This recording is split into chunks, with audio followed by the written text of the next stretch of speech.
1556 मध्ये भारतात पहिले मुद्रणालय येथे सुरू झाले. TET 2018 साली हा प्रश्न पडला होता. ऑप्शन आहेत कालिकत, हुगळी, सुरत आणि गोवा. आणि याचे योग्य उत्तर असणार आहे ऑप्शन 4 गोवा. 1556 मध्ये भारतात पहिले मुद्रणालय गोवा येथे सुरू झाले होते. स्पष्टीकरण पाहिल्यास भारतात छपाईचे तंत्रज्ञान आणण्याचे श्रेय पोर्तुगीजांना जाते.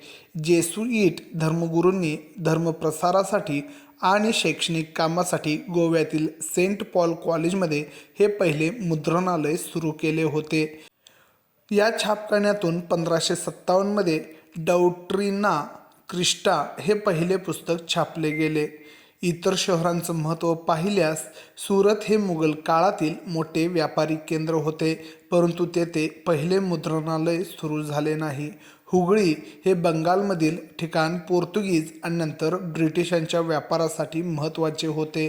कालिकत, कोझिकोड येथे वास्को द गामा पहिल्यांदा उतरला होता. मात्र छपाईची सुरुवात गोव्यातून झाली आहे.